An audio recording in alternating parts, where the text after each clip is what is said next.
Hello, and welcome to another episode of County Perspective, the show that focuses on Frederick County government, local programs and events, and the community that you live in. I'm your host, Brandon Rosa, and thank you for joining us. Frederick County has been busy the past few weeks in regards to COVID-19 vaccinations, grants for local restaurants, and land preservation for our farmers. Let's find out more in our top news stories. Last week, County Executive Jan Gardner announced Frederick County was offering a second round of K95 masks to restaurant workers who have requested them for their servers. The Office of Economic Development will be sending these 4,000 masks through the mail. The county is donating these masks to help protect our restaurant servers because they are exposed to people when they are eating and drinking and unable to wear a mask. Diners can do their part to protect servers too. Remember that until food is actually served at your table, everyone needs to be wearing a mask, and that is consistent with the governor's executive order. The only time masks are permitted to be taken off is when diners are actually eating or drinking. County Executive Gardner also announced the launch of Round 2 of Hospitality and Lodging Grants. All the businesses in this category who receive grants in the first round will automatically be awarded a second grant. You may be asked to approve an electronic grant agreement on or around March 1st. Hotels or bed and breakfast operators had until February 24th to submit their applications. Between Round 1 and Round 2, the grant program will have put more than $830,000 into the bank accounts of these local businesses. In her weekly update on vaccinations for COVID-19, Frederick County Executive Jan Gardner said that while the overall number of new cases of the virus is declining, hospitalizations are a concern, with 35 people in the hospital with COVID-19 on February 18th. Hospitalizations are higher now than they were during the first wave of the virus last spring. Executive Gardner and other officials continue to stress to everyone to take precautions, wear a mask, and practice social distancing. Frederick County's health department's top priority is vaccinating as many people as they can. The Frederick County Health Department is currently vaccinating Group 1A, 1B, and people in 1C who were born in 1947 or before. If you have not gotten your vaccine yet, remember to pre-register to get on a waiting list. Keep in mind that the two types of vaccines currently available both require getting a second dose. After your first appointment, you can register for your follow-up vaccine. If you would like to track the percentage of Frederick County's population who have been vaccinated or see updated coronavirus statistics, visit frederickcountymd.gov/COVID-stats.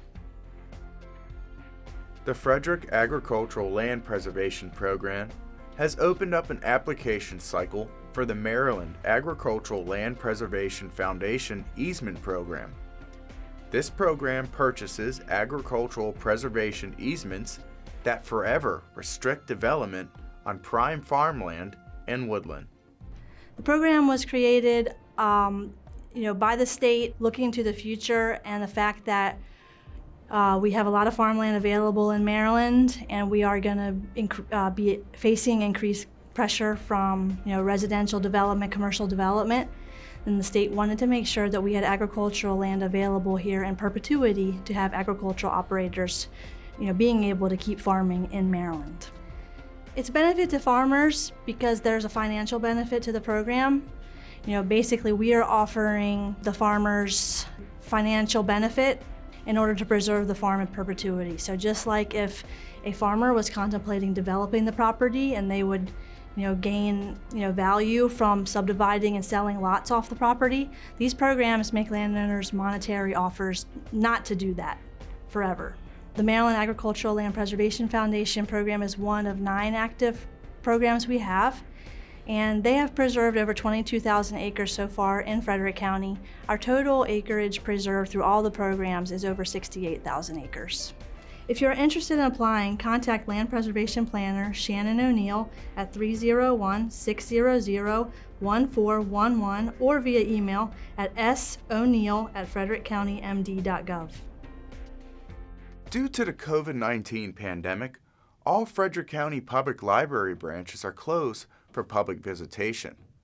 But every branch is still providing services, resources, and educational tools to Frederick County residents. Do you need to print a copy of a book, an article, or more? Are you a student looking to expand your mind and enhance your education for the future? Well, check out this Bookends episode that focuses on FCPL's wireless printing and their virtual learning platform, BrainFuse.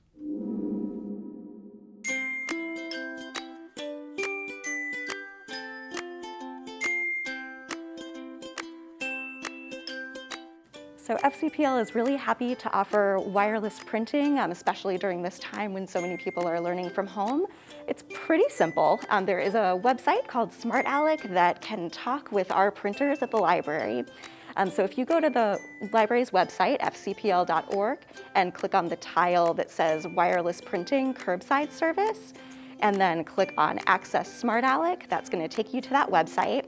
You can sign in with your library card number and your PIN, so the same one that you use to sign into your library account. The first time you print, you'll need to use those credentials to create an account, and then after that, it'll be your login. You just upload your document, and then you can make an appointment for a curbside pickup at your preferred branch. So when we're open again, we will continue to offer the wireless printing service.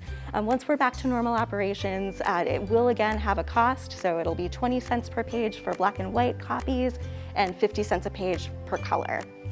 Currently, we have a 20-page limit per person per day. Once we're back to normal operations and are charging for this service again, there won't be a limit, but currently it's 20 pages per day. So you can make a reservation, but you also can just drop by the branch. Just let us know that you're here to pick up a print job, and if you can give us your library card number, that'll help us to easily identify which document is yours to make sure that that's all private and secure. To get more information about wireless printing and other services available at your libraries, visit fcpl.org.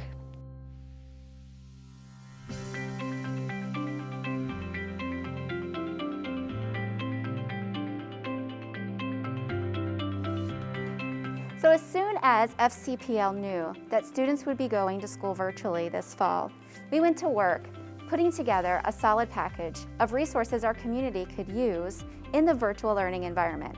One of those tools is BrainFuse. BrainFuse is an online resource that's a one-stop shop for assisting virtual learners. It offers online, live tutoring sessions in English and Spanish daily from 2 to 11 p.m. It has a writing center where you can submit papers, get some professional feedback on how to enhance your writing in your papers for your high schoolers. And it also has a lot of study tools on there for adults. To access BrainFuse, simply navigate to fcpl.org and click the tile called Learning from Home.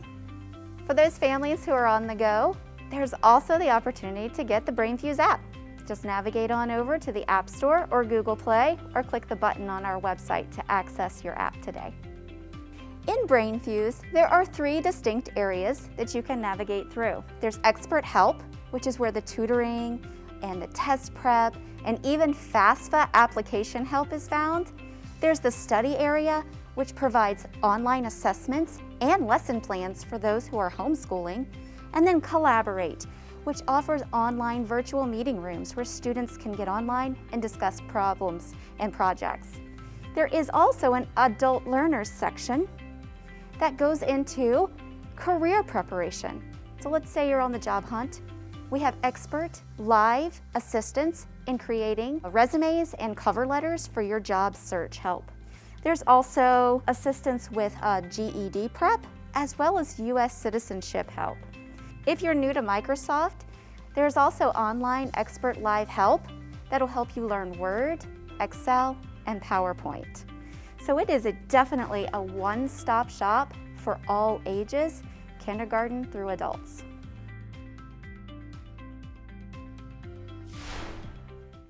Don't go anywhere. We have plenty more coming up on County Perspective.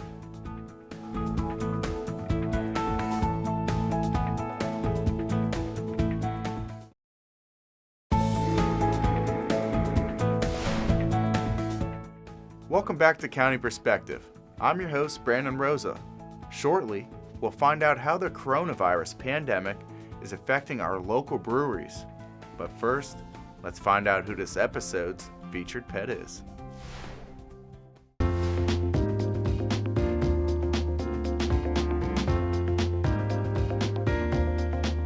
Maggie is a fantastic dog who would do well in any household.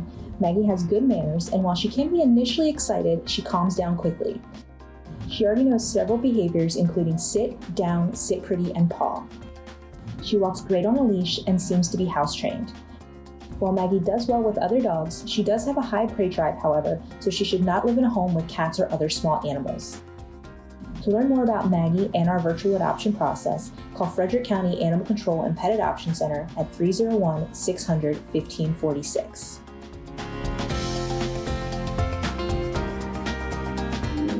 Breweries in Frederick County are loved by local residents and tourists visiting Frederick. Local breweries support our local economy and they give back to the community. But how are local breweries holding up with the COVID-19 pandemic in our area? Take a look to find out more.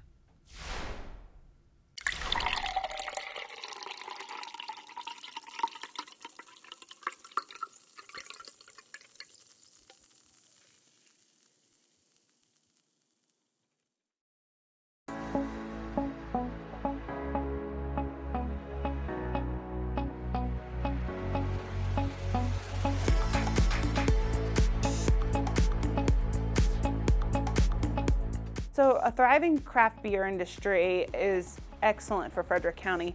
It brings tourists to Frederick. The more we have, the more breweries we have, the more people come to Frederick. We used to think that more competition was actually bad, but it's not. More competition is good because people come and they stay for a weekend. They visit several breweries in a day and make a day trip out of it. You know, we have people coming from all over the place, and they're coming not just, by random chance coming through, they're deliberately coming here.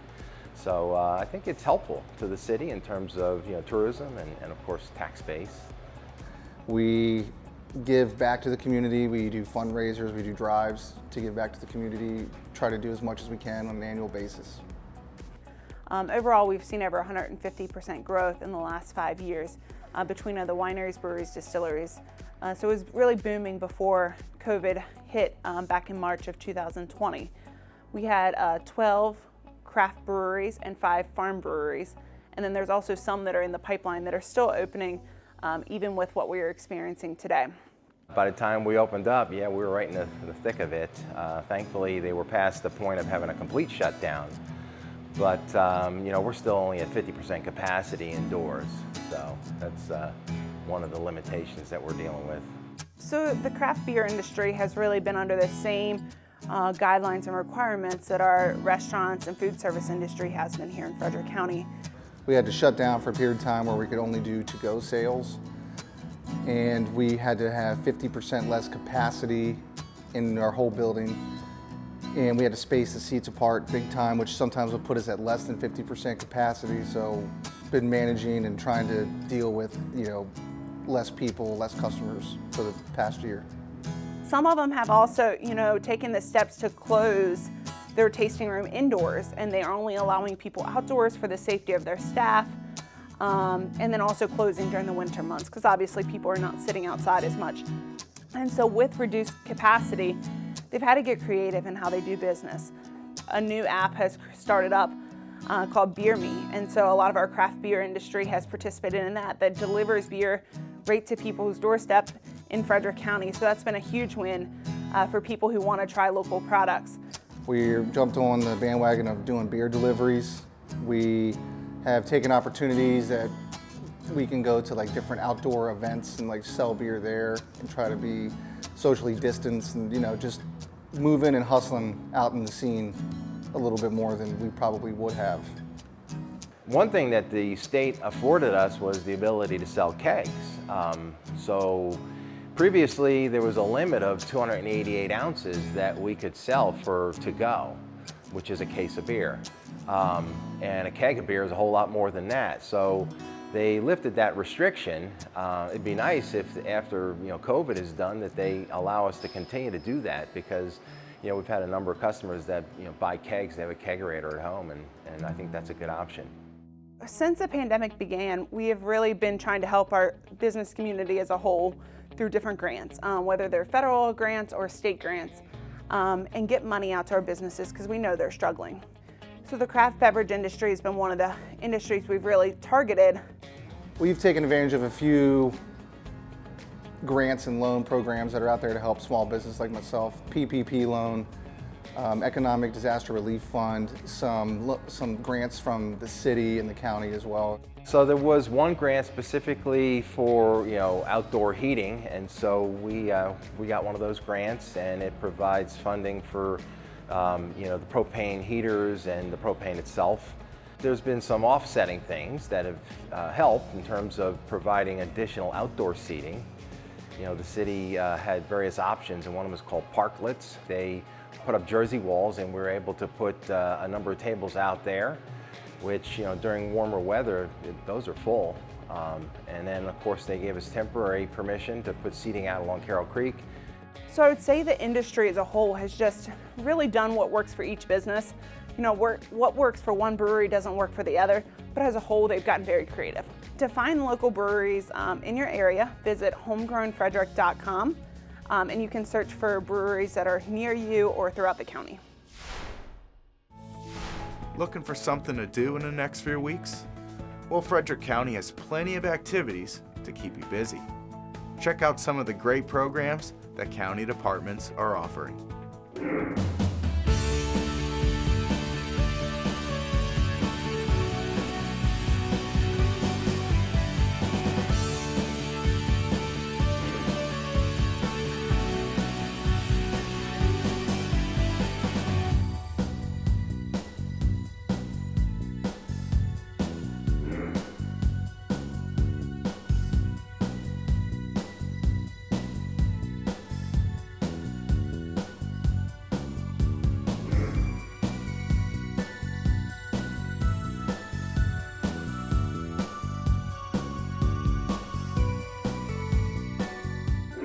To find more virtual events and programs, or for more information, log on to the county's webpage, frederickcountymd.gov.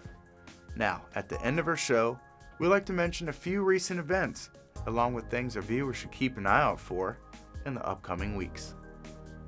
Are you looking to explore your future career path, assess your current job skills, and/or access job training courses on your own schedule? Well, Frederick County Workforce Services is now offering an online learning platform called Skill Up that provides thousands of skill and career development courses online for Frederick County residents. Skill Up allows users to track their progress, earn certifications and credentials that will make them marketable for their next job search. It's always a benefit for people to be on the lookout for career options, what jobs are out there in the community, and what skills are needed in order to be qualified for those jobs. So it's a win-win for our business community and for the candidates out there in the job market. If you'd like to sharpen your job skills and try out Skill Up for yourself, you can access it on Frederick County Workforce Services website at frederickworks.com. Community members are invited to a virtual budget public hearing on March 22nd at 7 p.m. to let the county executive know what they want to see funded in her budget for fiscal year 2022. The public hearing is an opportunity for residents to say which major priorities they support, like education and public safety. During an earlier budget public hearing, community members spoke of the need for education funding, libraries, and the arts. Budget Director Kelly Weaver will be available during the hearing to address budget requests as well. About 80% of the county's budget funds mandated services, such as education and public safety. The remaining 20% of revenues go toward services such as libraries, roads, and parks. The budget public hearing will be broadcast live on Channel 19, HD Channel 1085, and FCG-TV's live stream. Well, that's it for this episode of County Perspective. But don't forget to follow Frederick County on social media in order to keep up to date on important news and events. We'll see you next time for a fresh look from a county perspective.